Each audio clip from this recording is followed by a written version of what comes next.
Hi, good evening, everybody. Welcome to Theater Space and our production of As You Like It. We're very excited that you all are here, and we have quite a lovely comedy for you. We are Zooming live from different places in the world. For example, Agatha, who plays Rosalind, is in Cebu.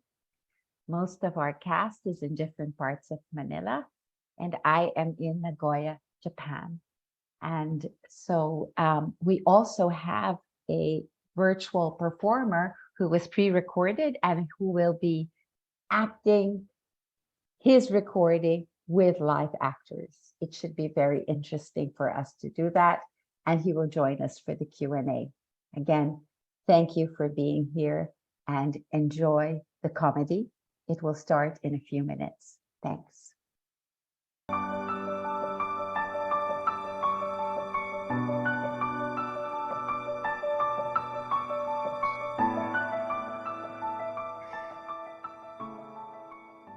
I pray thee, Rosalind, sweet my coz, be merry. Dear Celia, I show more mirth than I am mistress of, and would you yet, I will marry her. Unless you could teach me to forget a banished father, you must not learn me how to remember any extraordinary pleasure. Herein I see thou lovest me not with the full weight that I love thee. If my uncle, thy banished father, had banished the Duke, my uncle, so thou hadst been still with me, I could have told my love to take thy father for mine. So wouldst thou, if the truth of thy love to me was so righteously tempered as mine is to thee. Well, I shall forget the condition of my estate and rejoice in yours. You know my father hath no child but I, no none is like to have, and truly when he dies, thou shalt be his heir. For what he hath taken away from thy father perforce, I will render thee again in affection. By mine honor I will. And when I break that oath, let me turn monster. Therefore, my sweet Rose, my dear Rose, be merry. From henceforth I will, coz, and devise sports. Let me see. What think you of falling in love? Ah, marry, I pray due to make sport withal. But love no man in good earnest, nor no further in sport than with the safety of a pure blush thou mayst in honor come off again. But what shall be our sport then? Let us sick and mock the good housewife Fortune from her wheel, that her gifts may henceforth be bestowed equally. I would we could do so, for her benefits are mightily misplaced, and the bountiful blind woman doth mistake in her gifts to women. Ah, 'tis true, for those that she makes fair, she scarce makes honest, and those that she makes honest, she scarce make ill-favoredly. Monsieur Lebeau, what's the news? My princesses, you have lost much good sport. Oh, Sport? what color? What color, madam? How shall I answer you? As wit and fortune will. You amaze me, ladies. I would have told you of good wrestling, which you have lost the sight of. Now you tell us the manner of the wrestling. I will tell you the beginning, and if it please your ladyships, you may see the end. For the best is yet to do, and here where you are, they are coming to perform it. Shall we see this wrestling, cousin?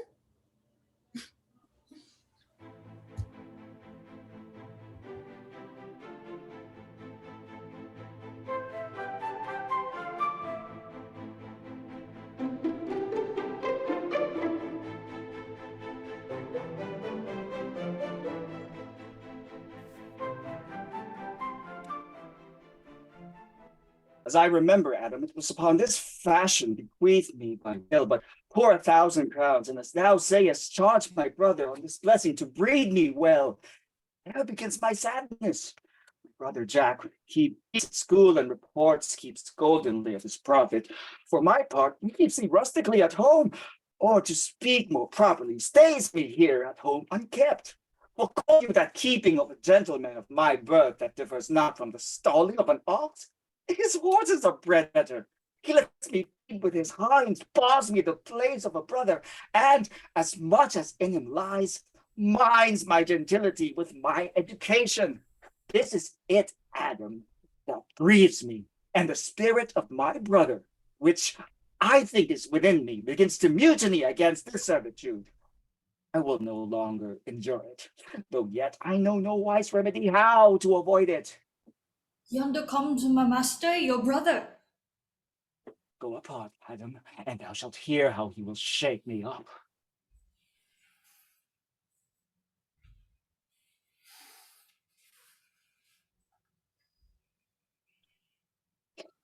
Now, sir, what make you here? Nothing. I am not taught to make anything. What mar you then, sir? Marry, sir, I am helping you to mar that which God made, a poor unworthy brother of yours with idleness. Harry, sir, be better employed and be not idle. Shall I keep your hogs and eat husk with them? What prodigal portion have I spent that I should come to such penury? Know you where you are, sir? Oh, sir, very well. Here in your orchard.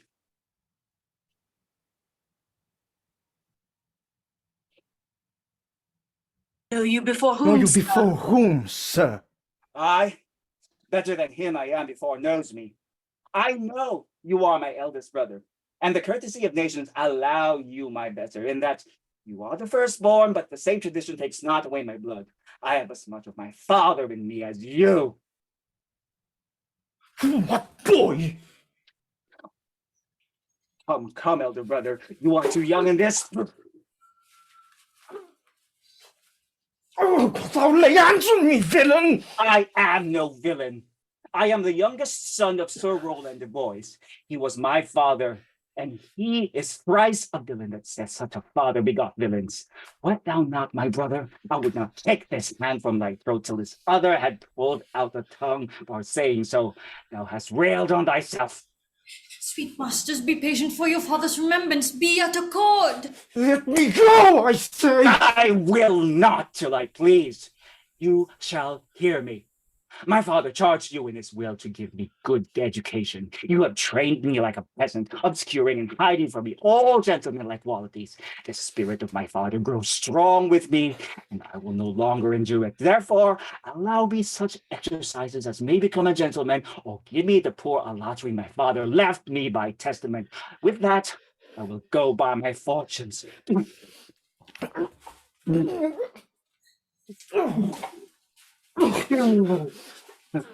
Oh! And what wilt thou do? Beg when that is spent? What, sir, get you in. I will not long be troubled with you. You shall have some part of your will. I pray you leave me. I will no further offend you than becomes for me my good.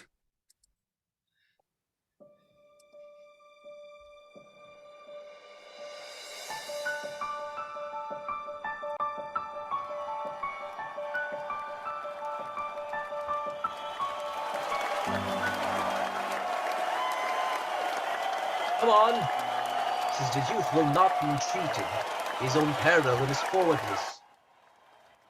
Is yonder the man? Even he, madam. Alas, he's too young. Yet he looks successfully. How now, daughter and cousin? Are you crept hither to see the wrestler?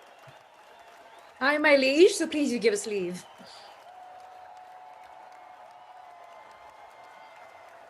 You will take little delight in it, I can tell you. There is such odds in demand. In pity of the challenger's youth, I would fain dissuade him, but he will not be entreated. Speak to him, ladies. See if you can move him. Call him hither, good Monsieur Leroux. Monsieur the Challenger, the princess has called for you. Oh, I attend them with all respect and duty. Young man, have you challenged Charles the wrestler? No, fair princess. He is the general challenger.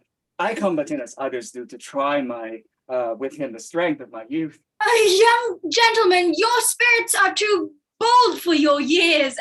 We pray you, for your own sake, to embrace your own safety and give over this attempt.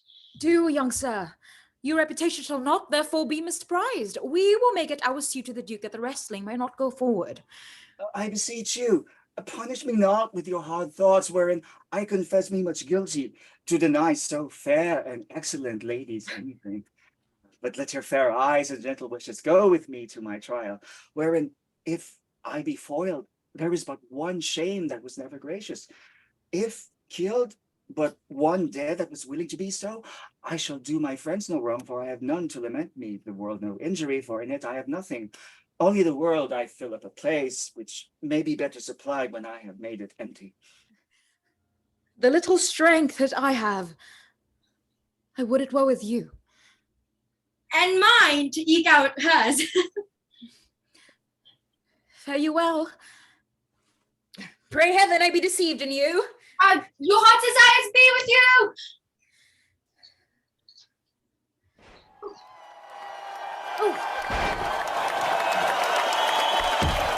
Now Hercules be thy speed, young man! Don't fellow by the leg. Hey! No, excellent, young man! If I had a thunderbolt in my hand, I can tell you who should doubt. No more! No more! Yes, I beseech your grace, I am not your frail breed.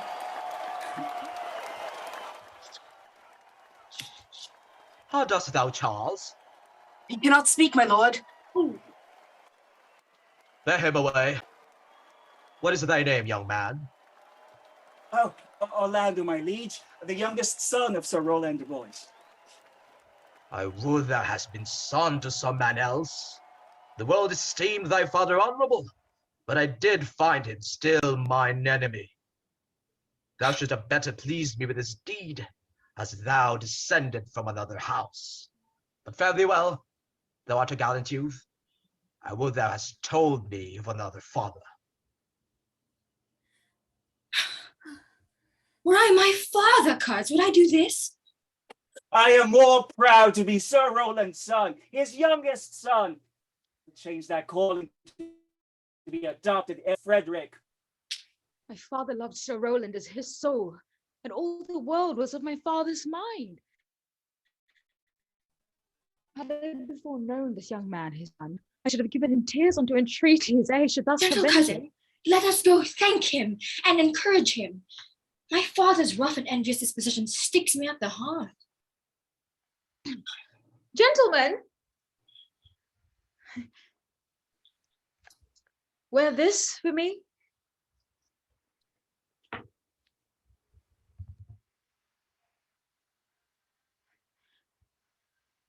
One out of suits with fortune. It could give more, but that her hand lacks the means.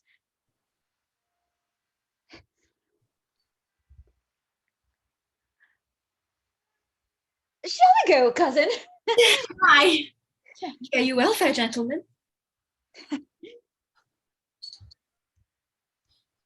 Let's say thank you. My better parts are all thrown down. That which here stands up is but a puppet, a mere lifeless block. He calls us back. My pride fell with my fortunes. I'll ask him what he would. Did you call, sir? Sir, you have wrestled well and have overthrown more than your enemies. Will you go, cuz? Have with you. Fare you well.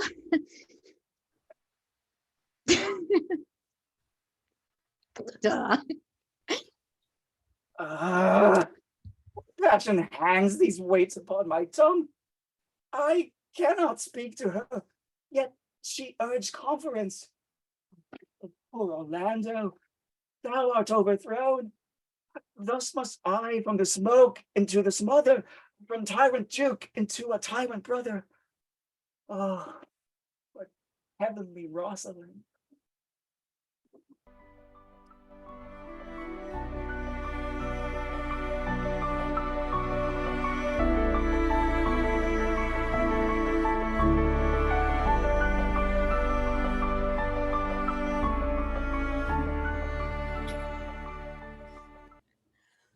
Why, cousin?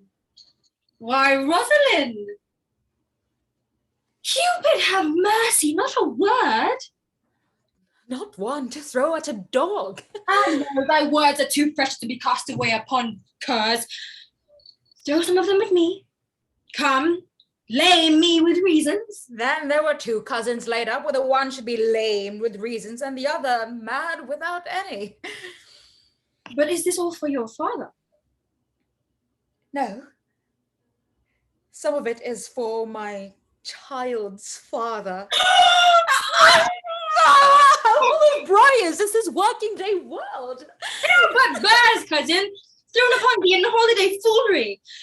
If we walk not in the trodden paths, our very petticoats will catch them. Oh, I could shake them off my coat. These bears are in my heart. Away! Oh, I would try if I could cry ham and have him. Come, wrestle with thy affections. No, they take the part of a better wrestler than myself. Is it possible? On such a sudden you should fall into so strong a liking with Sir Roland's son. The Duke, my father, loved his father dearly. Does it therefore ensue that you should love his son dearly? By this kind of chase I should hate him, for my father hated his father dearly. Yet I hate not Orlando. No, faith. Hate him not for my sake. And why should I not? Doth he not deserve well? Oh, let me love him for that, and do you love him because I do? Oh, look, here comes the Duke. With his eyes full of anger. Mistress, dispatch you with your safest haste and get you from my court. Me, uncle.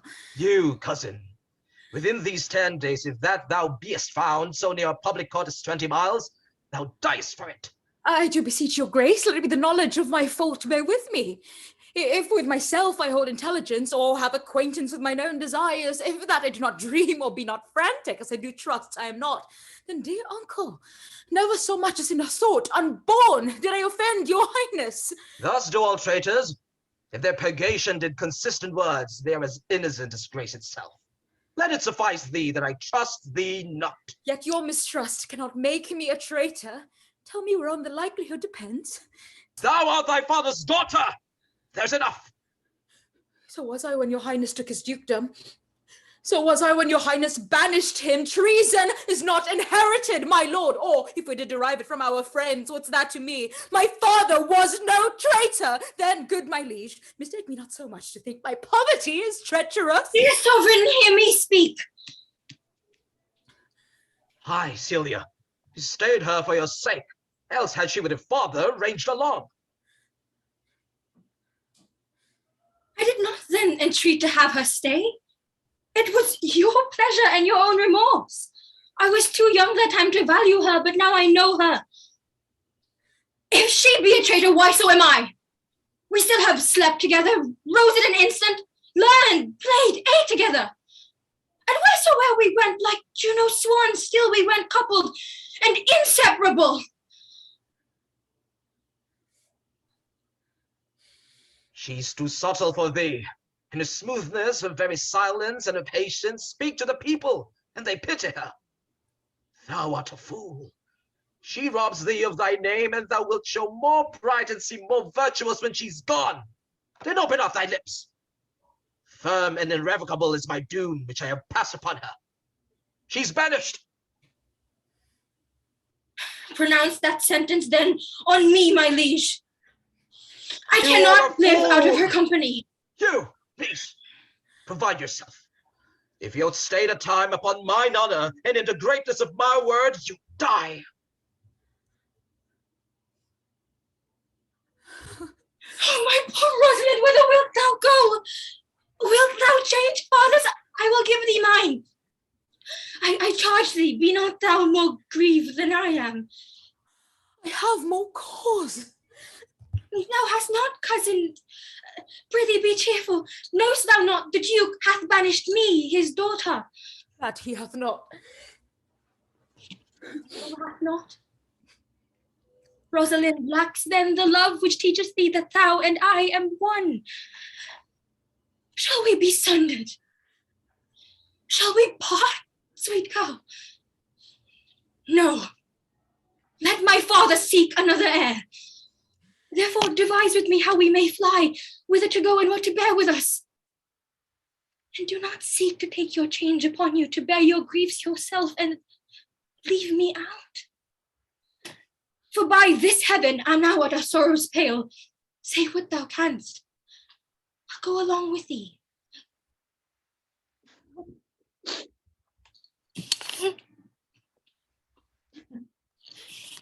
Why, whither shall we go?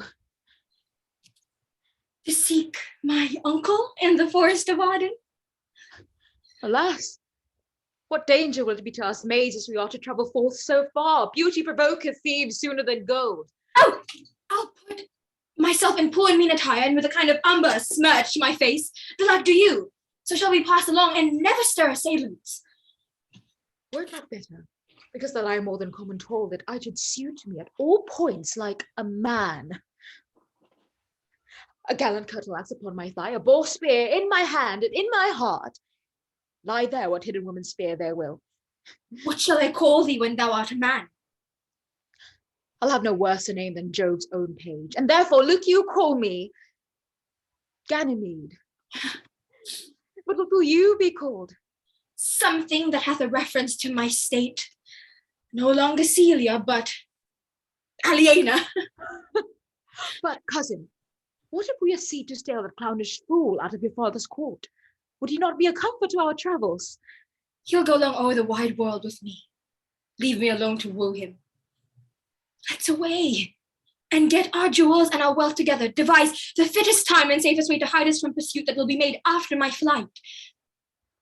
Now go we in content to liberty and not to banishment.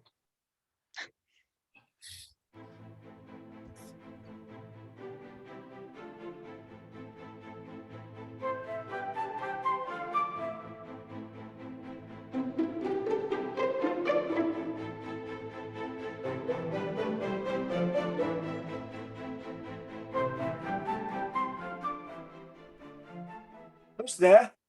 What? My young master, oh my gentle master, oh my sweet master, what a world this is! Why? What's the matter? Oh, unhappy youth, come not within these doors, within this roof, the enemy of all your graces lives. Your brother, I have overheard, hath heard your praises, and this night he means to burn the lodging where you used to lie, and you within it. If he fail of that, he will have other means to cut you off. This place, this house is but a butchery. Abhor it, fear it, do not enter it. Why? Whither, Adam, wouldst thou have me go? No matter whither, so you come here not. What? Wouldst thou have me go and beg my food? No, not so. I have 500 crowns, the thrifty hire I saved under your father. Take that here and be comforted to my age. Here is the gold, and this I give you. Let me go with you. I'll do the services of a younger man in all your business and necessities. Oh, good old man, thou prunest the rotten tree that cannot so much as a blossom yield in lieu of all my pains and husbandry. Master, go on, and I will follow thee to the last gasp with truth and loyalty.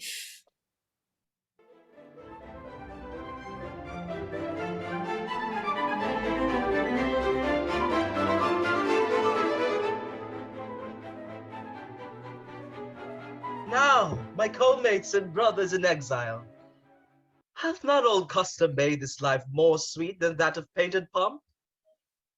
Are not these woods more free from peril than the envious court? Here feel we but the penalty of Adam. I smile and say, this is no flattery. These are counselors that feelingly persuade me what I am. Sweet are the uses of adversity, which wears yet a precious jewel in his head, and this our life exempt from public haunt. Find tongues in trees, books in the running brooks, sermons in stones, and good in everything. I would not change it.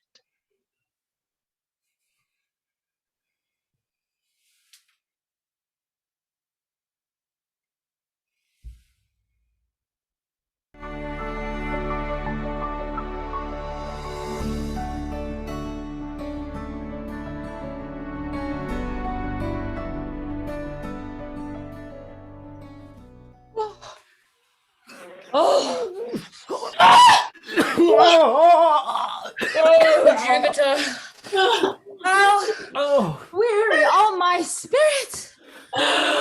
I care not for my spirits if my legs were not weary. Oh. I could find in my heart to disgrace my man's apparel and to cry like a woman, but I must comfort the weaker vessel, double those honor with rage to petticoat. Therefore, courage, good Aliena! I pray you, bear with me. I cannot go no further. For my part, I'd rather bear with you than bear you. Yet I should bear no cross if I did bear you, for I think you have no money in your purse. Well, this is the forest of Arden. Aye, now am I in Arden. The more fool I, when I was at home I was in a better place. But travellers must be content. I be so good, Touchstone. Oh, look you who comes here. 2 shepherds in solemn talk. That is the way to make her scorn you still. Oh, Corin, that thou knowest how I do love her. I partly guess, for I have loved ere now. No, Corin, being old thou canst not guess, though in thy youth thou wast as true a lover as ever sighed upon a midnight pillow. But if thy love were ever like to mine, assure that I don't never think a man loves so. How many actions more ridiculous hast thou been drawn to by thy fantasy? Into 1,000 I have forgotten. Oh, thou didst ne'er love so heartily, if thou rememberst not the slightest folly. That love ever did make thee run into, thou wast not loved. Or if thou wast not stood as I do now, wearing thy hero in thy mistress's praise, thou wast not loved. If thou wast not broke from company abruptly as my passion now makes me, thou wast not loved. Ah, baby, baby, baby.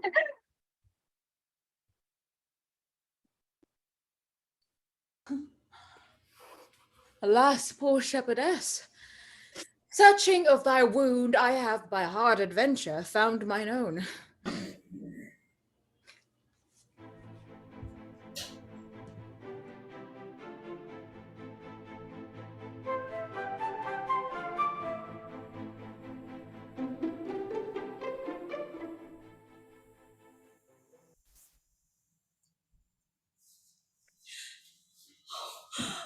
Oh, dear master, I can go no further.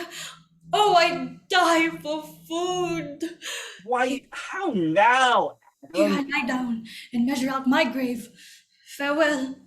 Farewell, No kind greater master. heart in thee? Live a little, comfort a little, cheer thyself a little. If this uncouth forest yield anything savage, I will be either food for it or bring it for food to thee. For my sake, be comfortable. Hold death a while at arm's end. I will here be with thee presently. Thou lookst cheerly, and I be quickly. Good.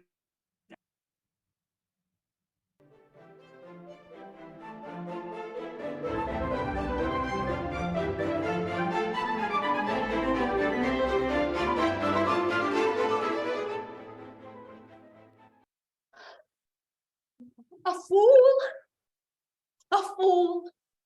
I met a fool in the forest, a mortally fool.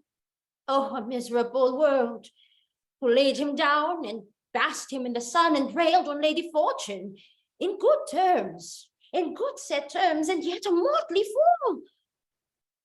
But more a fool, quoth I. Oh no, ma'am, quoth he. Call me not fool till heaven hath sent me fortune. And then he drew a dial from his poke and looked on it in lackluster eye and said very wisely, it is 10 o'clock. And thus we must see, quoth he, how the world wags. It is but an hour ago since it was 9, and after 1 hour more it will be 11. And so from hour to hour we ripe, and from hour to hour we rot and rot. And when I did hear this mortally fool thus moral on the time, my lungs began to growl like a rooster. And such fools could be so deep contemplative, huh? What fool is this? Oh, a worthy fool, one that hath been a courtier, That I were a fool. I am ambitious for a motley coat. Eat no more. Why, I have eaten on yet. Thou shalt not, so necessity. Why should this cock come off? Art thou this boldened man by thy distress, or else a rude despiser of good manners, that in civility thou seemest so empty? You touched my vein at first. The thorny point of bare distress and take from me the show of smooth civility. Yet am I inland bred, and know some nurture. There I say, he dies that touches any of this fruit till I my affairs are answered. And you will not be answered with reason. I must die. Oh!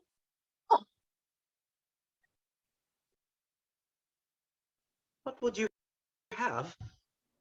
Your gentleness shall force more than force move us to gentleness. Most stifle Sit fruit. down and feed. Let me have it.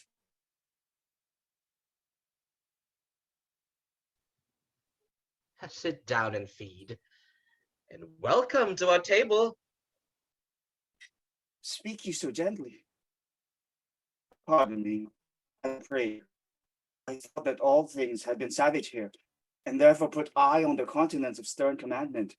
But whatever you are, in the desert inaccessible, if ever you have looked on better days, if ever sat at any good face, if ever from your eyelids wiped a tear and know what 'tis to pity and be pitied, let gentleness my strong enforcement be, in the which hope I blush and hide my sword. True, is it that we have seen better days, that and have with holy bell been lulled to church, and sat at good men's feasts, and wipe our eyes of drops that sacred pity hath engendered? Therefore, sit you down in gentleness, and take upon command what help we have, that to your wanting may be ministered. Then but forbear your food a little while, whilst like a doe I go find my fawn and give it food. There is an old poor man, who after me had many a weary step limped in pure love, till he be first devised, oppressed with two weak evils, age and hunger. I will not touch a bit. Go find him out, and we will nothing waste till you return. I thank ye, and be blessed for your good comfort.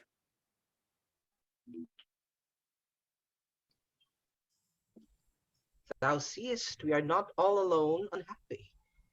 This wide and universal theatre presents more woeful pageants than the scene wherein we play it.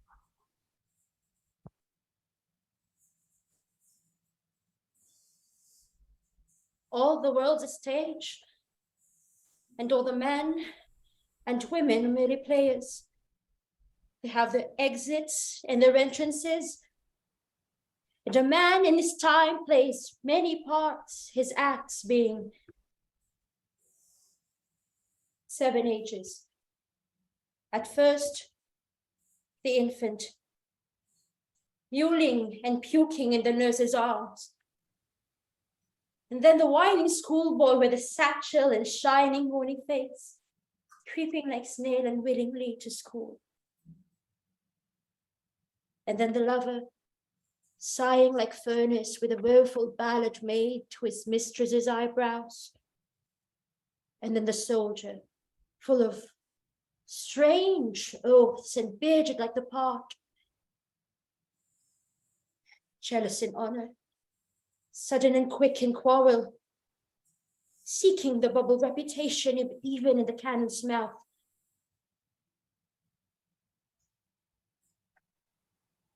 And then the justice, in fair round belly, with good capon lined, his eye severe, with beard of formal cut, full of wise souls and modern instances.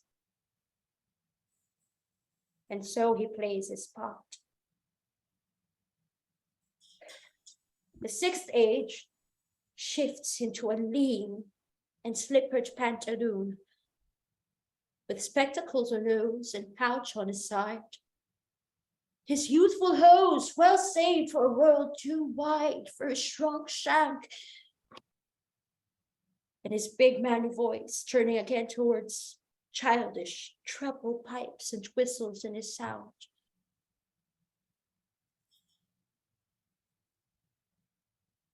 And last scene of all, that ends this strange and eventful history, is second childishness and mere oblivion. Sans teeth, sans eyes, sans taste, sans everything. I thank you most for him. Welcome. Set down your venerable burthen, let him feed. So had you need, I scarce can speak to thank you for myself. Welcome. Walter, I will not trouble you as yet to question you about your fortunes. Give us some music, and good cousin, sing.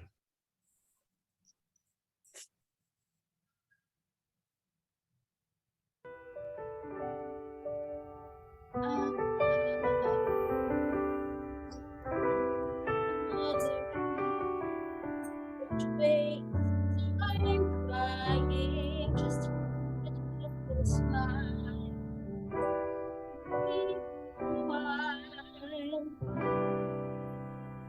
Your time.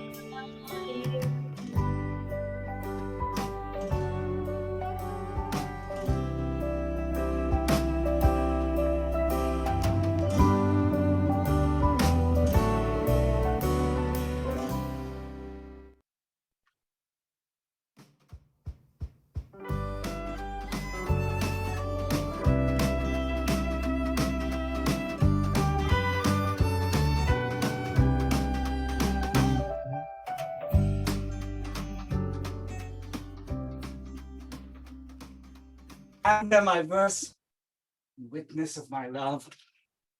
And thou, thrice-crowned queen of night, survey with thy chaste eye, thy pale spear above, thy huntress's name that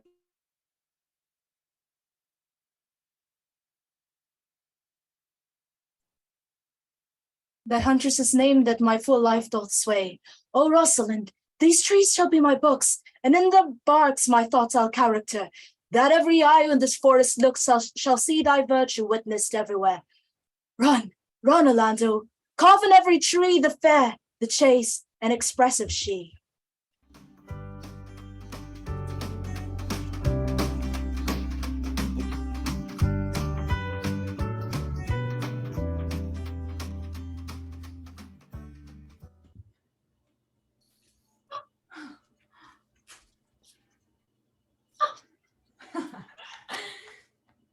Didst thou hear these verses? Thus Rosalind, of many parts by heavenly synod was devised, of many faces, eyes, and hearts to have the touches dearest prized. Heaven would that she these gifts should have, and I to live and die hers. Slav. Oh yes, I was 7 of the 9 days of wonder before you came. For look you, what I found on a palm tree. From the east to western end, no jewel is like Rosalind. Her worth being mounted on the wind, through all the world bears Rosalind. All the pictures fairest lined are but black to Rosalind. Let no fair be kept in mind, but the fair of Rosalind. Arriving so 8 years together, dinners and suppers and sleeping hours accepted, it is the right butter women's rank to mark it. Out, fool. For a taste, if a heart do lack a hind, let him seek out Rosalind. If the cat will after kind, so be sure will Rosalind. Winter garments must be lined, so must slender Rosalind. They that reap must sheaf and bind, then to cart with Rosalind. Sweetest nut hath sourest rind, such a nut is Rosalind. He that sweetest rose will find must find love's prick and Rosalind. This is the very false gallop of verses. Why do you infect yourself with Oh, them? peace, you dull fool. I found them on a tree. Know you who hath done this? Is it a man? And a chain that you once wore about his neck. Ouch, fool. Change you colour? Pretty who? Oh Lord!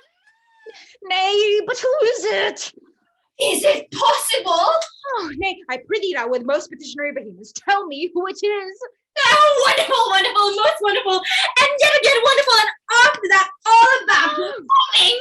My complexion, dost thou think, though I am comparison like a man, that I have a doublet and hose in my disposition? One inch of delay more is a South Sea of discovery. I prithee tell me who it is quickly and speak apace. I would thou couldst stammer that thou mightst pour this concealed man out of thy mouth as wine comes out of a narrow-mouthed bottle, either too much at once or none at all. I prithee take the cork out of thy mouth that I may drink thy tidings. So you may put a man in your belly. Is he of God's making? What manner of man? Is his head worth a hat or his chin worth a beard? But a little bit. Why, God will send him more if the man will be thankful. Let me stay the growth of his beard, if thou delay me not the knowledge of his chin. It is young Orlando that tripped up the restless heels and your heart both in an instant. Nay, but the devil take mocking. Speak, sad brow and true maid. Faith, cuz, 'tis he. Orlando.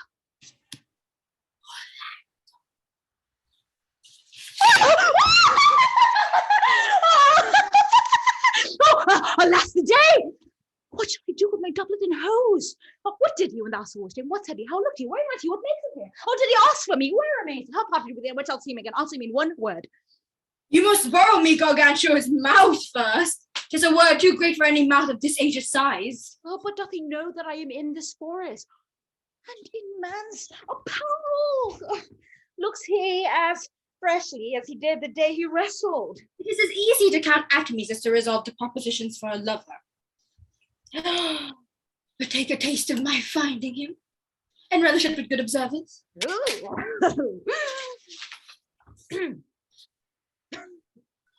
under a tree, like a dropped acorn. It may be well called Job's tree when it drops forth such fruit. Good madam. Proceed. There lay he, stretched along like a wall with the night, and Oh, it be pity to see such a sight. It well becomes the ground. my horror to thy tongue, I prithee. He was punished like a hunter. Oh, ominous! He comes to kill my heart. My song without a burden. That brings me out of tune. No, do you not know I am a woman? When I think, I must speak. Sweet, say on. Bring me out. Continue on here. Tis he, a sweet by.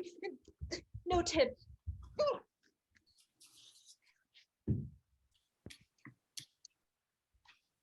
I thank you for your company, but good faith, I have as lief have been myself alone.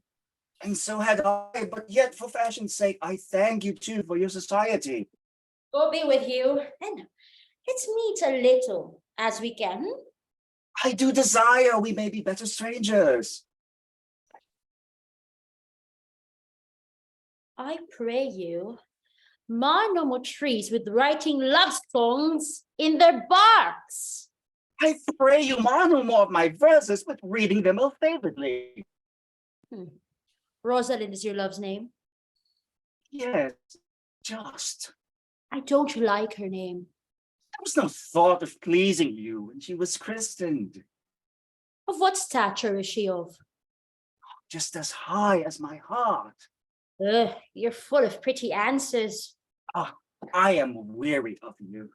Ugh, by my troth, I was seeking for a fool when I found you. He is drowned in the brook. Look within, and you shall see him, And there I shall see mine own figure. which I take to be either a fool or a cipher. Eh, I'll tarry no longer with you. Farewell. Good.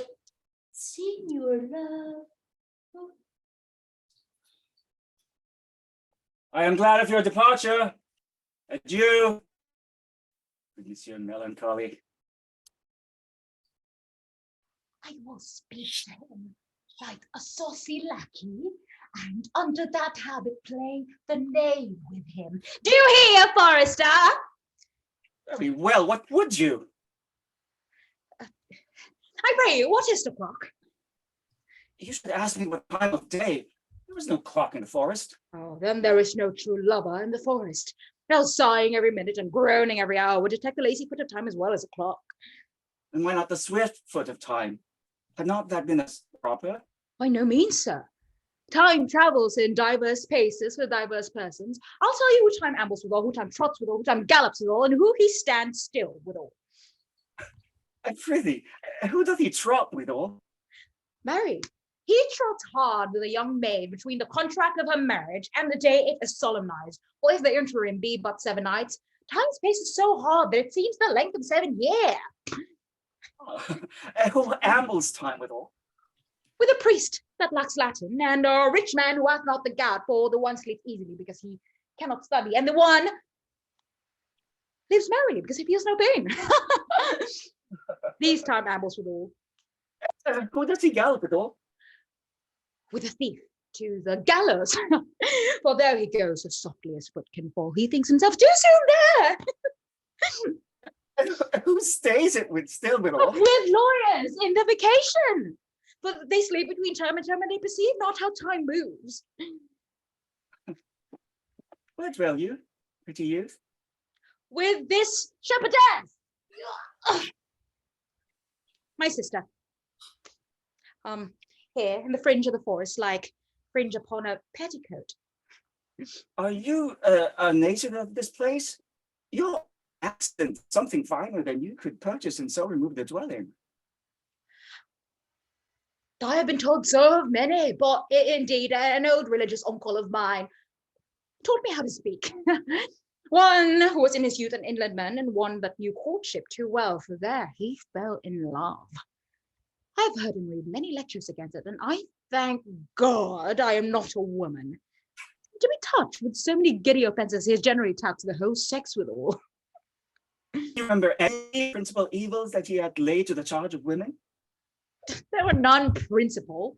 They were all like one another, as halfpence are. Every one fault seeming monstrous, till his fellow fault came to match it. I prithee recount some of them.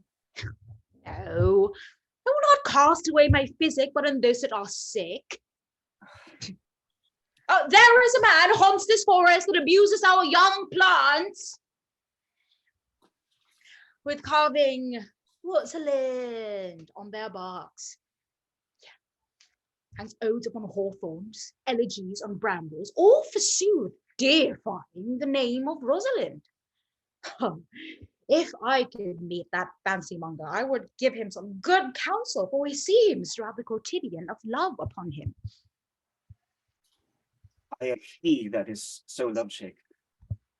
There's none of my uncle's marks upon you. He taught me how to know a man in love, in which cage of rushes I am sure you are not prisoner. What were his marks? A lean cheek, which you have not. A blue eye unsunken, which you have not. An unquestionable spirit, which you have not. A beard neglected, which you have not. But I pardon you for that, simply your having no beard as the younger brothers never knew. Then your hosiery ungartered, your bonnet unbattered, your sleeve unbuttoned, your shoes untied, everything about you demonstrating a careless desolation. But you are no such man. You are rather a point device in your accoutrement, as loving yourself than seeming the lover of any other. Oh, fair use, I would I could make thee believe in love. Me believe it. You may as soon make her you love believe it, which I warrant you she is apter to do than to confess she does. But in good sooth, are you he that hangs the verses on the trees, wherein Rosalind is so admired? swear to you, by the white hand of Rosalind, I am he. Ah, that unfortunate he. And are you so much in love as your rhymes speak? Neither rhyme nor reason can express much. Love is merely a madness. And I tell you, deserves as well a dark house and a whip as madmen do. And the reason why they are not so punished and cured is that the lunacy is so ordinary that the whippers are in love too. Yet, I profess curing it by counsel. Did you ever cure any so? Yes, one. And in this manner, he was to imagine me his love, his mistress. And I set him every day to woo me, at which time would I, being but a moonish youth, grieve, be effeminate, changeable, longing and liking, proud, fantastical, apish, shallow, inconstant, full of tears and full of smiles, for every passion something, and for no passion truly anything, as boys and women are for the most part, cattle of this colour, would now like him, now loathe him, then entertain him, then forswear him, then weep for him, then spit at him, that I drave my suitor from his mad humour of love to a living humour of madness. It was to forswear the full stream of the world and live in a nook merely monastic. And thus I cured him. And thus will I take it upon me to wash your liver as clean as a sound sheep's heart, that there shall not be one spot of love in it. I would not be cured, youth. I would cure you, if you would but call me Rosalind, and come every day by my cot and woo me. Now, by the faith of my love, I will. Tell me where it is. Go with me to it, and I'll show it to you.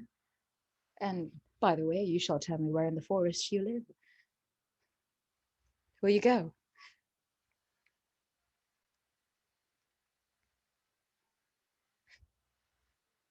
Nay, you must call me Rosalind. Come, sister, will you go?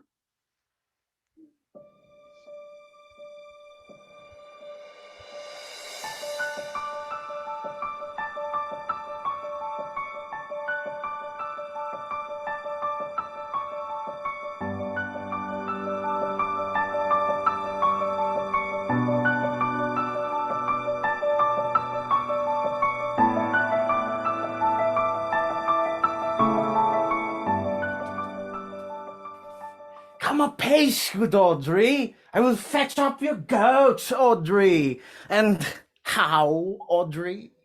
Am I the man yet? Does my simple feature content you? Your features! Lord warrant us, what features! I am here with thee and thy goats, as the most capricious poet honest Ovid was among the Goths.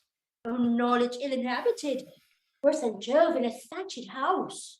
When a man's verse cannot be understood, nor a man's good wit seconded with a forward child understanding, it strikes a man more dead, the great reckoning in little room. Truly, would the gods had made thee poetical. I do not know what poetical is. Is it honest in deed and word? Is it a true thing? No, truly, for the truest poetry is the most feigning, said as lovers they do feign. Do you wish then that the gods had made me poetical? I do, truly, for thou swearest to me thou art honest. Now, if thou wert a poet, I might have some hope thou didst feign. Would you not have me honest? No, truly, unless thou art hard-favoured. For honesty coupled to beauty is to have honey, a sauce to sugar. A material fool. Well, I am not fair, and therefore I pray the gods make me honest. Truly, and to cast away honesty upon a foul slut, but to put good meat into an unclean dish.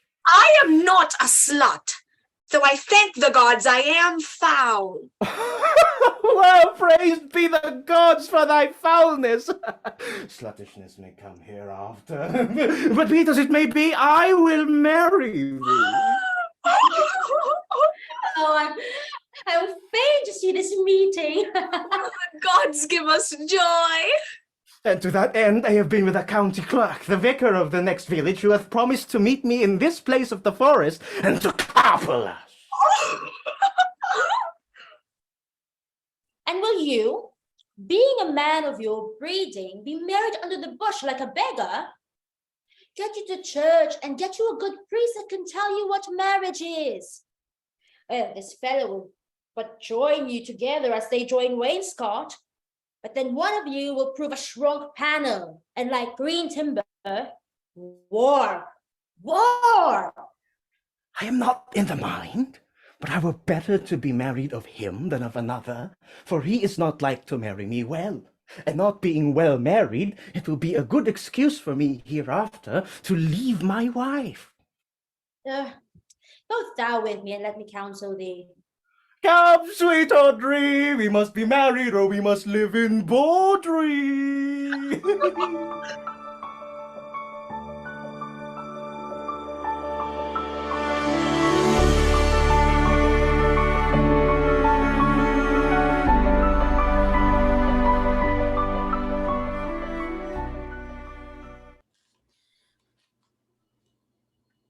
Never talk to me.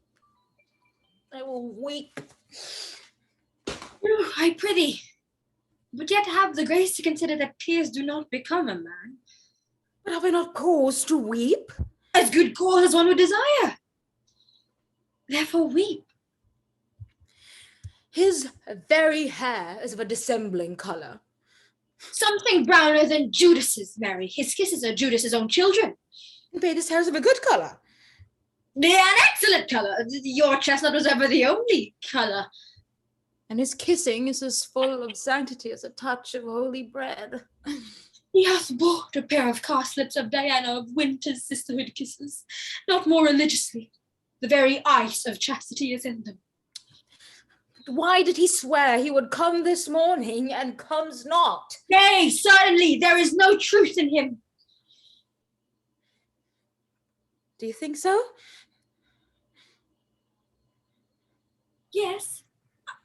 I think he is not a pick-purse, nor a horse-stealer, but for his verity in love.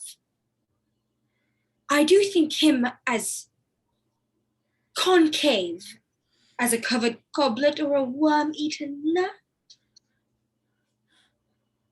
Not true in love. Yes. When he is in, but I think he is not in. You have heard him swear downright he was. Was is not is. Besides, the oath of a lover is no stronger than the word of a tapster. They are both the confirmer of false reckonings. He attends here in the forest under Duke, your father. I met the Duke yesterday and had much question with him. He asked me of what parentage I was. I told him of as good as he, and there he laughed and let me go. But what talk we of fathers when there is such a man as Orlando? Oh, that's a brave man. He writes brave verses, speaks brave words, swears brave oaths, and breaks them bravely. Oh, Phoebe! Phoebe! Phoebe! Who comes here? Oh, sweet Phoebe!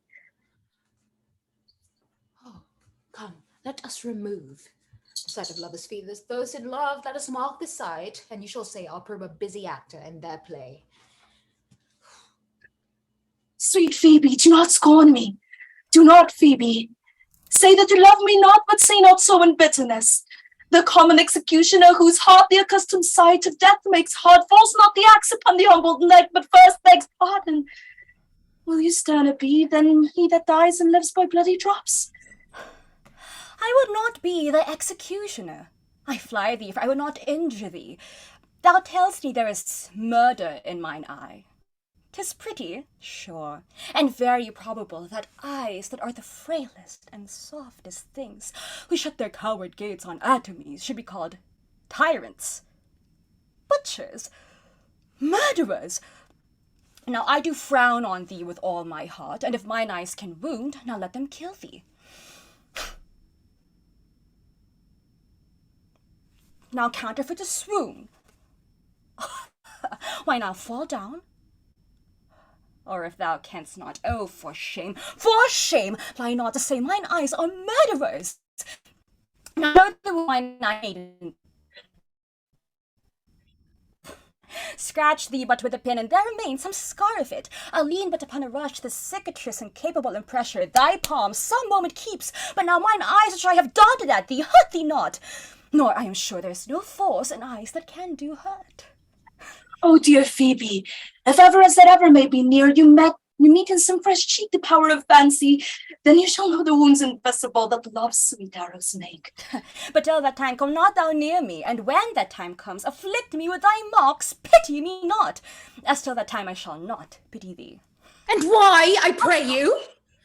Who might be your mother that you insult, exalt, and all at once over the wretched? What, though you have no beauty, as by my faith I see no more in you than without candle made go dark to bed, must you therefore be proud and pitiless? Why? What means this? Why do you look on me? I see no more in you than in the ordinary of nature's sail work. Odds my little life! I think she means to tangle my eyes too. No, faith, proud mistress, hope not after it. 'Tis not your inky brows, your black silk hair, your bugle eyeballs, nor your cheek of cream that can tame my spirits to your worship. You foolish shepherdess! Wherefore do you follow her, like foggy south, puffing with wind and rain? 'Tis not her glass, but you that flatters her, and out of you, she sees herself more proper than any of her lineaments can show her. But, mistress, know yourself. Down on your knees, and thank heaven, fasting for a good woman's love, for I must tell you, friendly in your ear, sell when you can, you are not for all markets. Cry the woman mercy, love her, take her offer. Foul is most foul, being foul to be a scoffer. So take her to thee, shepherdess, fare you well. Oh, sweet youth, I pray you chide a year together. I had rather hear you chide than this woman woo. She's fallen in love with your foulness, and you'll fall in love with my anger. If it be so, as fast as she answers thee with frowning looks, I'll sauce thee with bitter words. Why look you so upon me? Oh, for no ill will, I bear you. I pray you, do not fall in love with me, for I am falser than vows made in wine. Besides, I like you not. If you will know my house, 'tis at the tuft of olives here hard by. Will you go, sister? Shepherdess, ply her hard. Come, sister. Shepherdess, look better on her, and be not proud. For all the world can see, none could be so abused in sight as she. Come to our flock. Oh, dead shepherd, now I find thy saw of might. Whoever loved that loved not at first sight. Sweet Phoebe, What sayest thou, Sylvia? sweet Phoebe, pity me. Oh, why, I am sorry for thee, gentle Sylvia. Wherever sorrow is relief would be, if you do sorrow at my grief and love, by giving love your sorrow and my grief were both extended. Thou hast my love. Is not that neighborly? I would have you. Why, that were covetousness. Sylvia, the time was that I hated thee, and yet it is not that I bear thee love.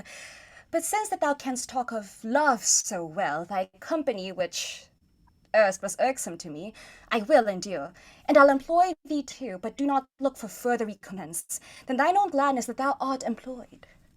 So holy and perfect is my love, and I in such a poverty of grace that I shall think it a most pleasantest crop to glean the broken ears after the man that the main harvest reaps. Lose now and then a scattered smile, and that I shall live upon. Knowest not the youth that spoke to me erewhile? Oh, well, not very well, but I've met him oft. Think not I love him, though I ask for him. 'Tis but a peevish boy, yet he talks well. But what care I for words? Yet words do well when he that speaks them pleases those that hear. It is a pretty youth. Not very pretty, but sure he's proud, and yet his pride becomes him. He'll make a proper man. The best thing in him is his complexion, and faster than his tongue did make offense, his eye did heal it up. He is not very tall, yet for his years he's tall. His light but so, and yet swell. There was a pretty redness in his lip, a little riper and more lusty red than that mixed in his cheek. 'Twas just the difference between the constant red and mingled damask. There be some women, Sylvia, that, had they marked him in parcels as I did, would have gone near to fall in love with him. But for my part, I love him not. Nor hate him not. And yet I have more cause to hate him than to love him. For what had he to do to chide at me? He said mine eyes were black and my hair black, and now I remembered scorned at me. I marvel why I answered not again. But that's all one. Omittance is no quittance. I'll write to him a very daunting letter, and thou shalt bear it. Wilt thou, Sylvia? Phoebe, with all my heart. All right, it's straight. The matter's in my head and in my heart. I will be bitter with him and passing short. Go with me, Sylvia.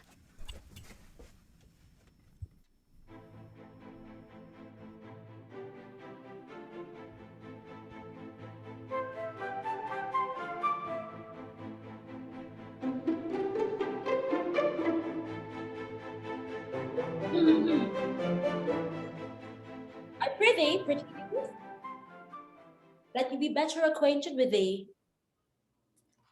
They say you are a melancholy fellow. I am so. I do love it better than laughing. Those that are in extremity of either are abominable fellows and betray themselves to every modern censure worse than drunkards. Why, it is good to be sad and say nothing. Why then 'tis good to be a post.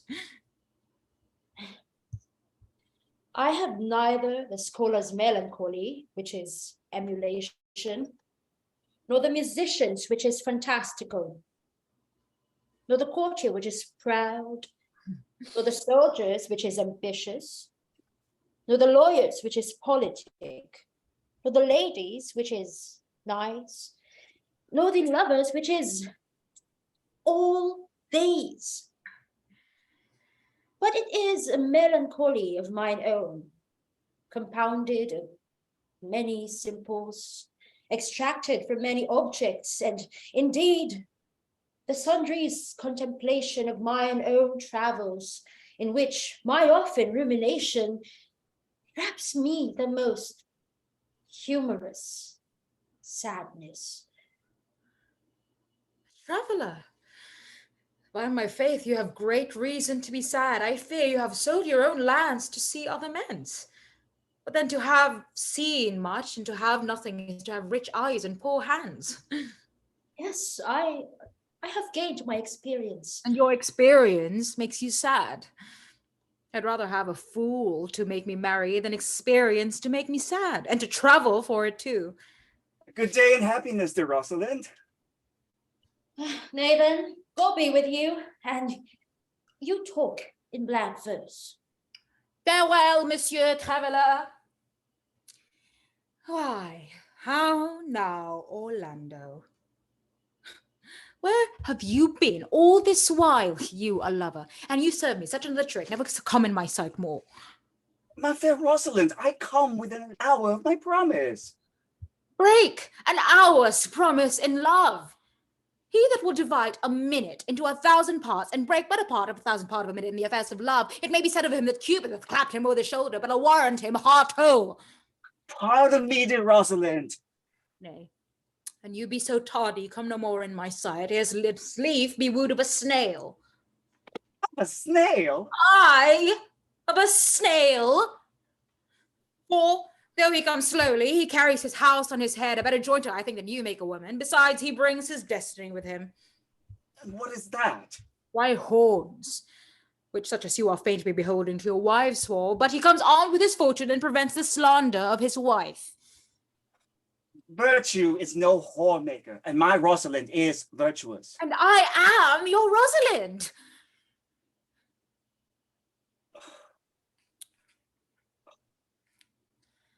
Come. Woo me. Woo me, for now I am in a holiday humor and like enough to consent. What would you say to me now, and I were your very, very Rosalind?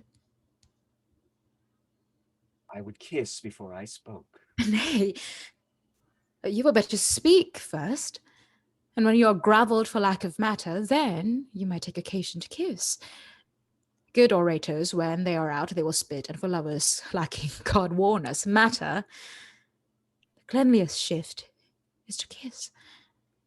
How if the kiss be denied? And then she puts you to entreaty, and therein begins new matter.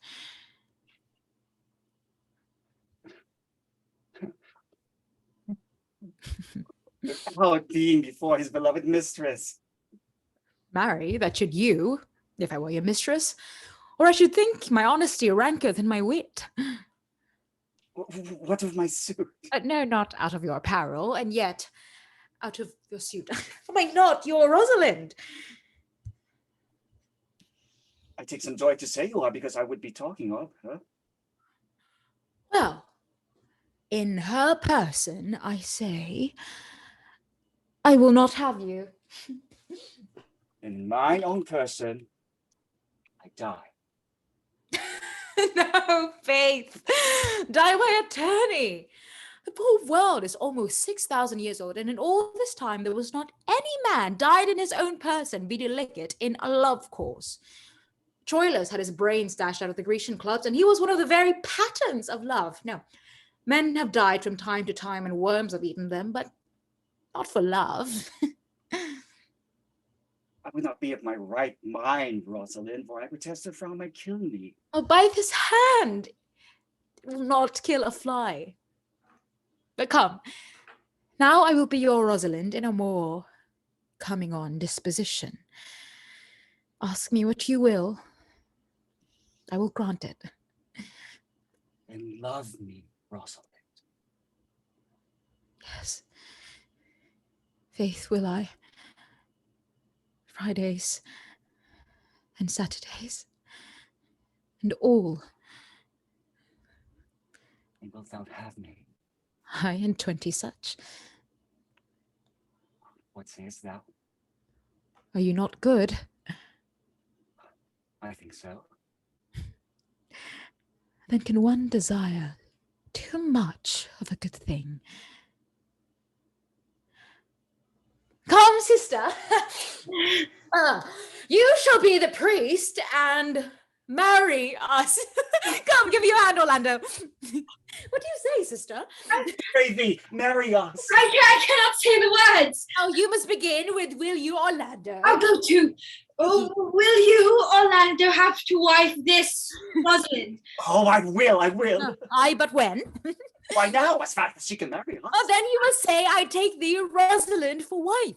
And take thee, Rosalind, for wife. I might ask you for your commission, but I do take thee, Orlando, for my husband.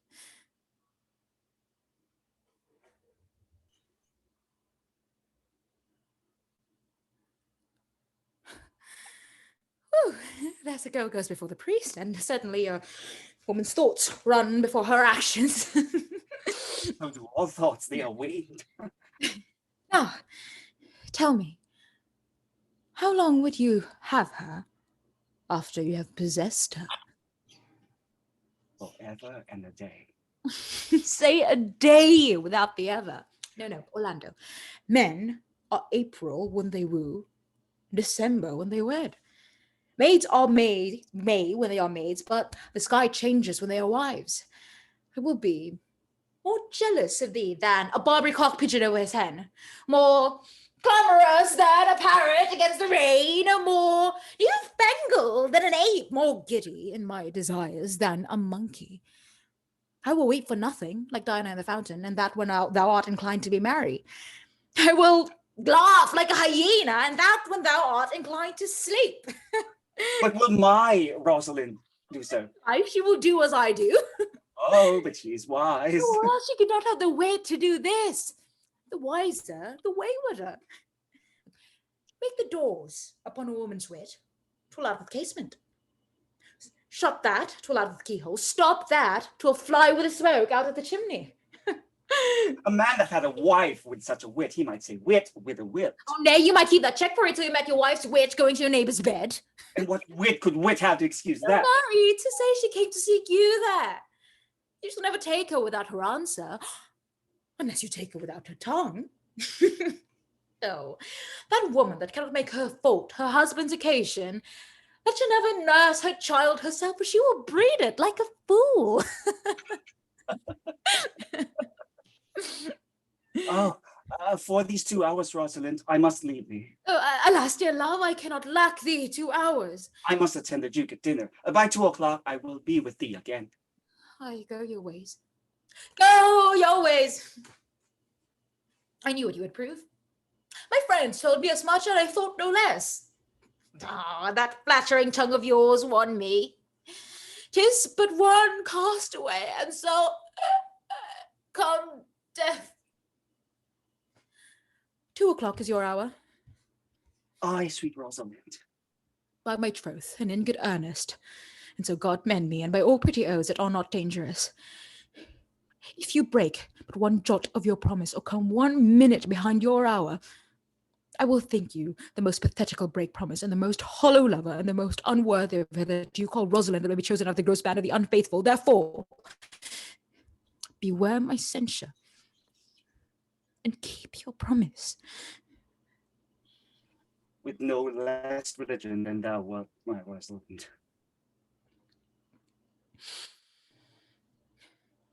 Well, time is your justice that examines all such offenders, and let time try. Adieu.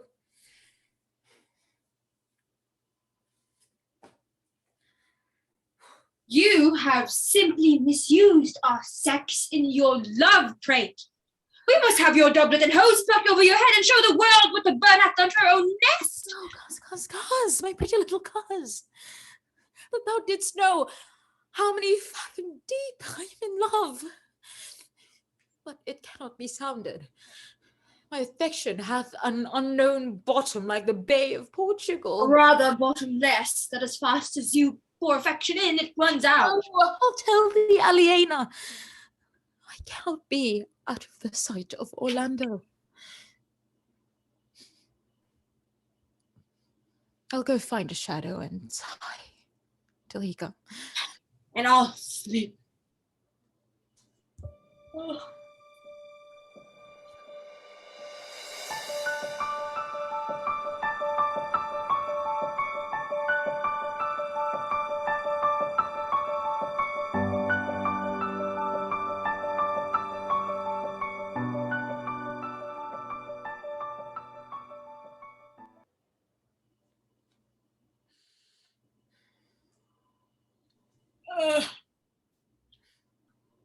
How say you now? Is it not past 2 o'clock? And here much Orlando. I warrant you, with pure love and troubled brain, he hath ta'en his bow and arrows and is gone forth to sleep. Look who comes here. My errand is to you, fair youth. My gentle Phoebe bid me give you this.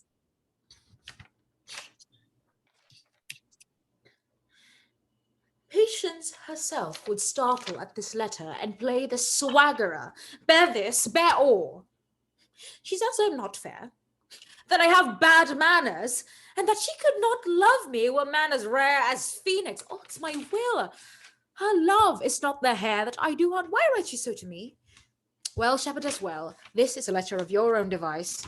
No, I protest. I do not know the contents. Phoebe did write it. Oh, come, you are a fool and turned into the extremity of love. I saw her hand. She has a leathern hand. A freestone-coloured hand. I verily did think her old gloves were on, but 'twas her hand. She has a housewife's hand, but that's no matter. I say she never did invent this letter. This is your invention and your own hand. No, I'm sure it's just hers. Why, 'tis a boisterous and cruel style. A style for challengers. Why she defies So me? please, Will you so read pleasing it? for I haven't heard it yet heard too much of Phoebe's cruelty.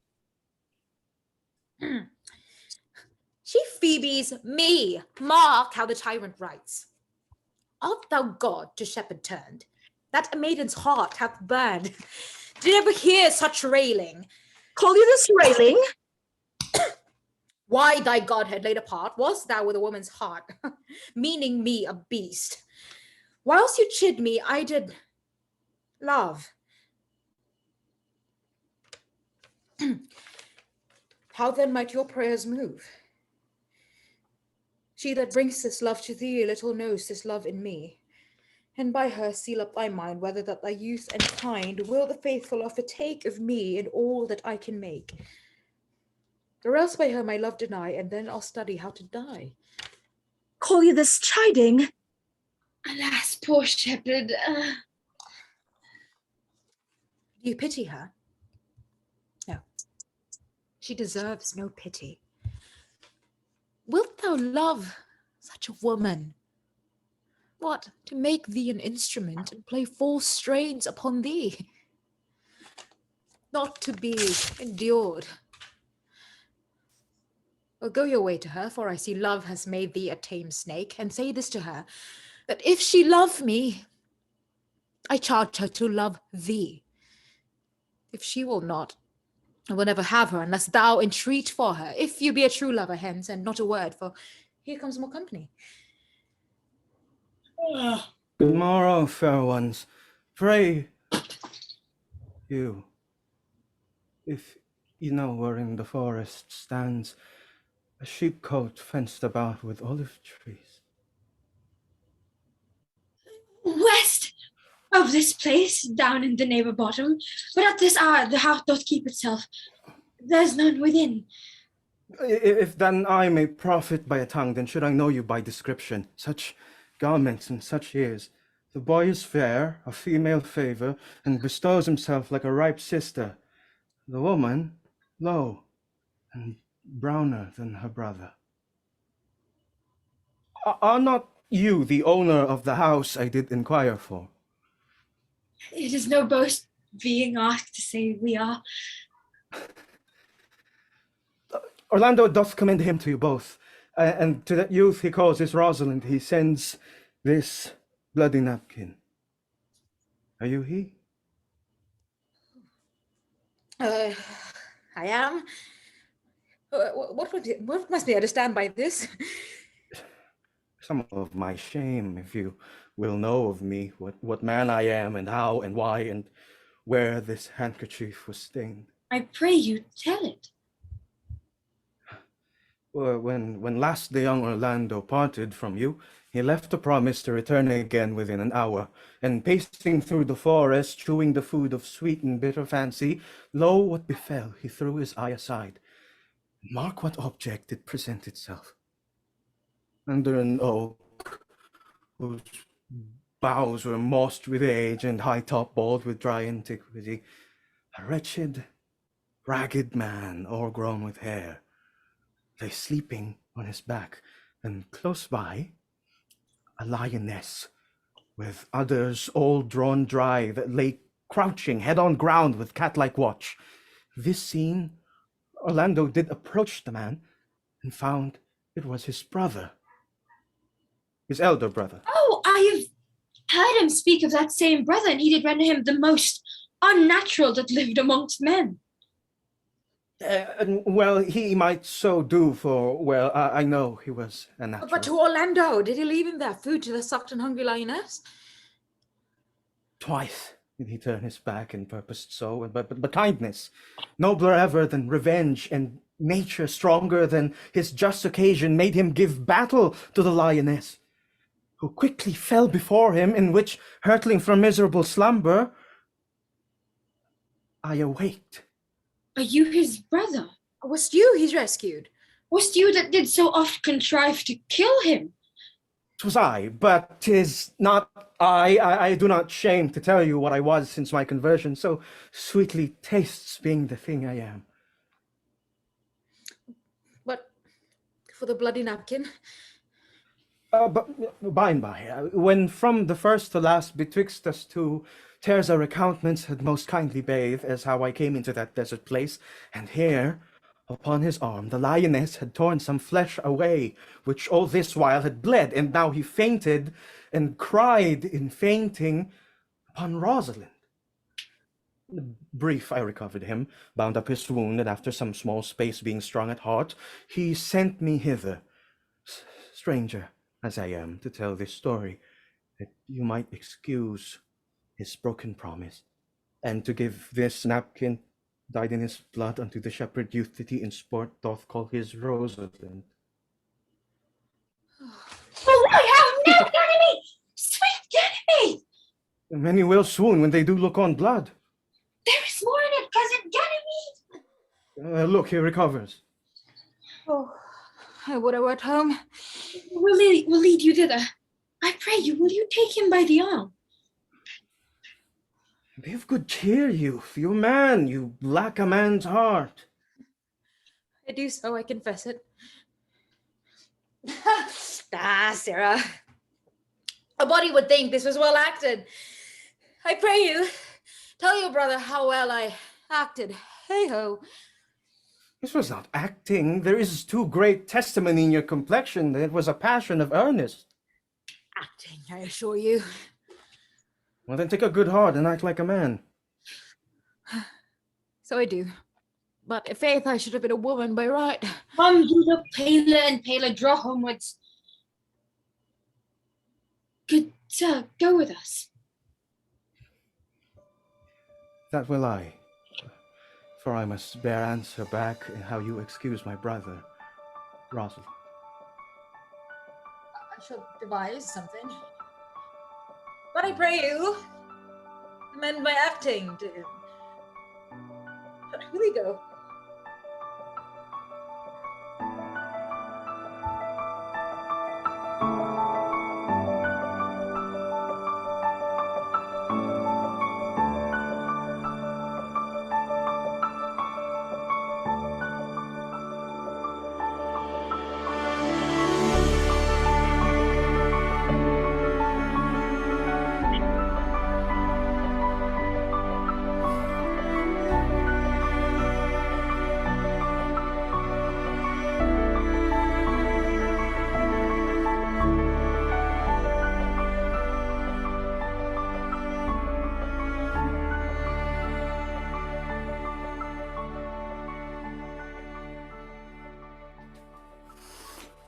Is it possible that on so little acquaintance you should like her?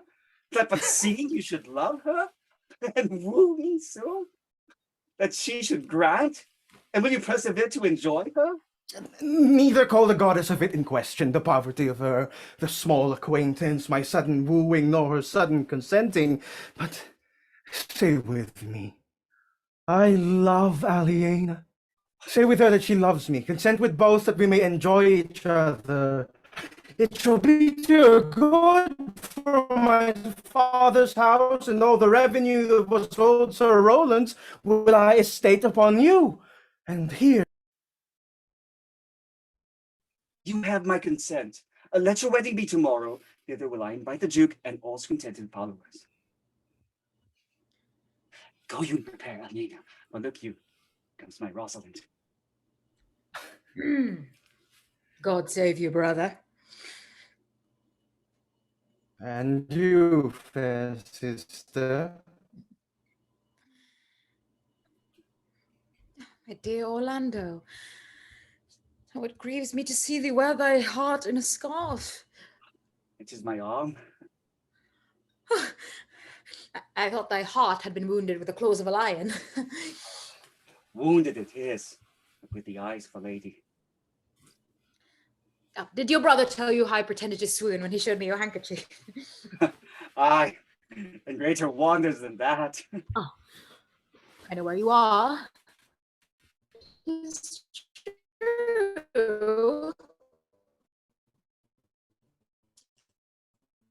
for your brother and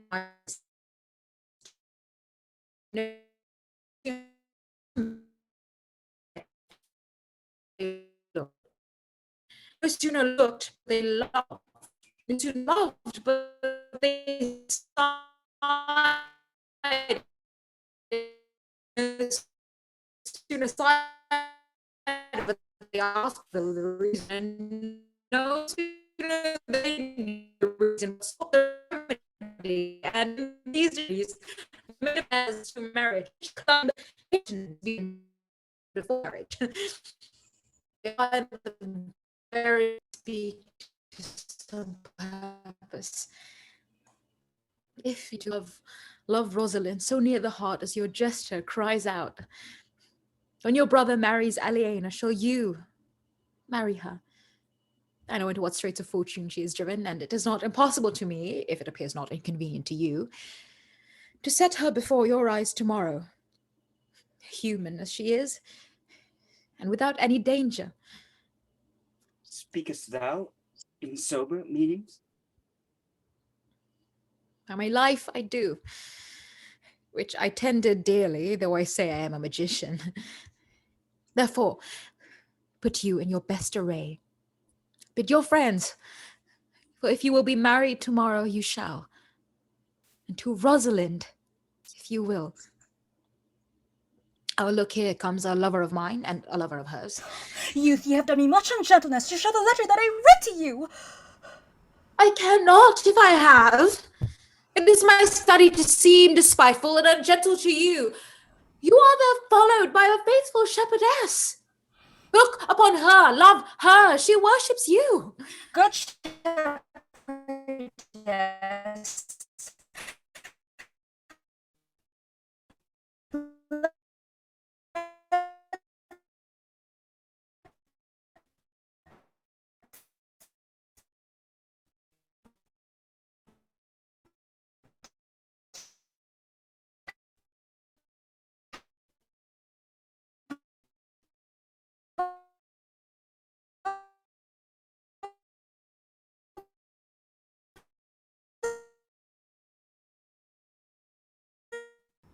As you love Rosalind, meet.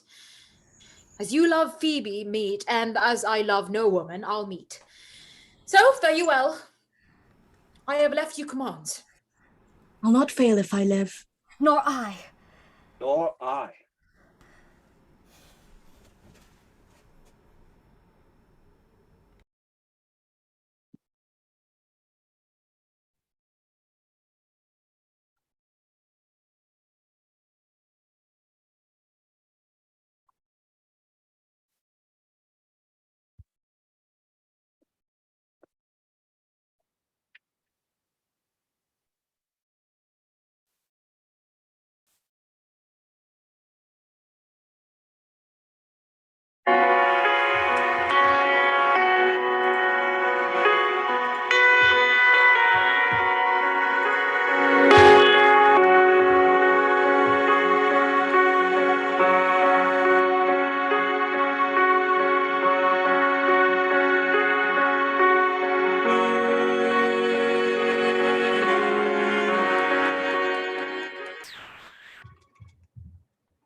Dost thou believe, Orlando, that the boy can do all this that he hath promised?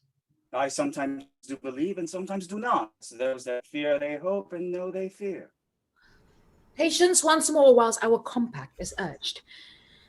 You say if I bring in your Rosalind, you will bestow her on Orlando here. That would I, had I kingdoms to give with her. And you say you will have her when I bring her? That I were I of all kingdoms king. You say you'll marry me if I be willing. Oh, that will I, should I die the hour after. But if you do refuse to marry me, you'll give yourself to this most faithful shepherdess. So as the bargain. You say that you'll have Phoebe if she will. But to have her in death were both one thing. I have promised to make all this matter even. Keep your word, O Duke, to give your daughter. You yours, Orlando, to receive his daughter. You, Phoebe, that you'll marry me, or else refusing me to wear this shepherdess. And keep your word, Silvius, to marry her if she refuse me. And from hence I go. To make all these doubts even.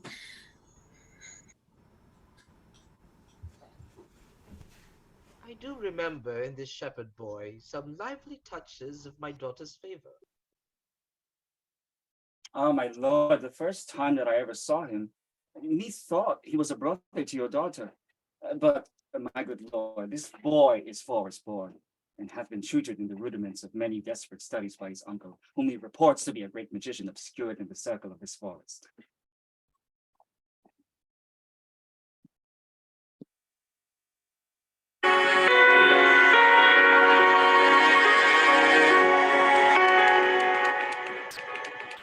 There is sure another flood toward. These couples are coming to the ark. Oh, here comes a pair. Greetings and salutation to you all. Good my lord, bid him welcome. This is the mortally minded gentleman that I have so often met in the forest. He hath been a courtier his wares. Good ill do you, sir, desire you of the like. I present here, sir, amongst the rest of the country copulatives, to swear and to forswear according as marriage binds and blood breaks. A poor virgin, sir.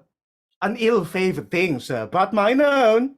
A poor humour of mine, sir, to take that no man else will. Rich honesty dwells like a miser, sir, in a poor house, as your pearl and your foul oyster. Fair fellow, my lord.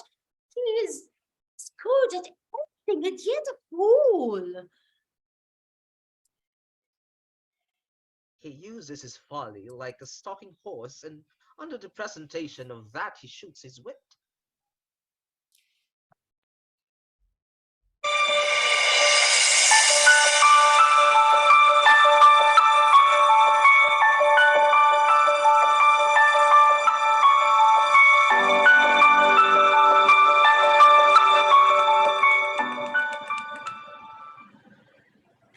If there be truth in sight, you are my daughter. It's truth in sight. You are my Rosalind. If sight and shape be true, why then, my love, adieu. Oh, my dear niece, welcome thou art to me. Even daughter, welcome in no less degree. I will not eat my word. Now thou art mine. Thy faith my fancy to thee doth combine. I'll have no father if you be not he. I'll have no husband if you be not he. Nor ne'er wed woman if you be not she. To you I give myself, for I am yours. To you I give myself, for I am yours. Proceed, proceed. We will begin these rites, as we do trust their lend, in true delights.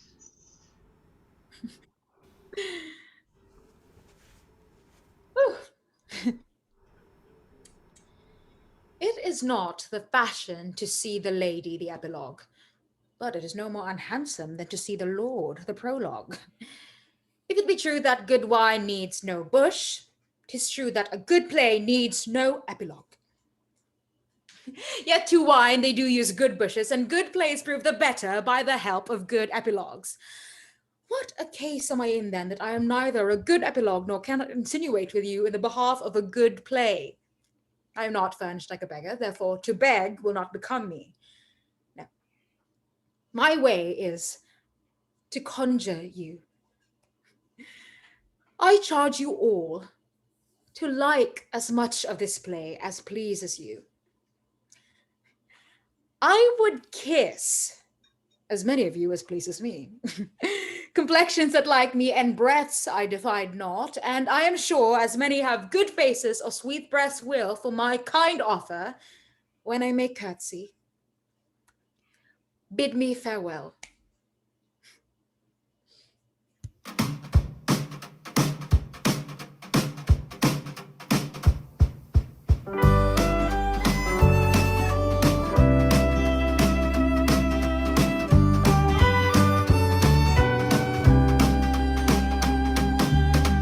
I was never the best guy to ever make perfect sense.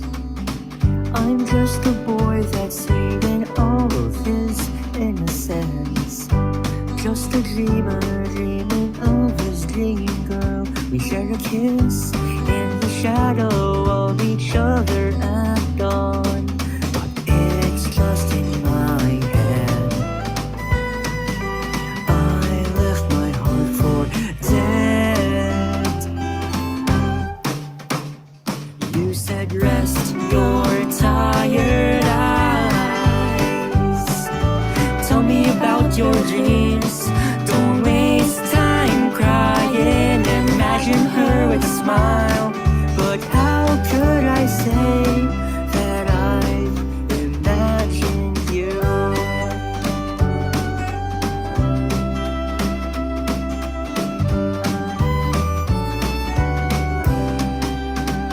Then it was all gone in a day, all because I didn't say the right words at the right time, and now I'll never call you mine. Isn't it tragic that I loved you like nobody else would? But you went on and chose somebody else just because you could. When I lost a girl, I lost my whole world. You said rest your tired eyes. Tell me about your dreams. Don't waste time crying. Imagine her with a smile. But how could I say that I've imagined you? You said rest your tired eyes. Tell me about your dreams. Don't waste time crying. Imagine her with a smile. But how could I say that I've imagined you?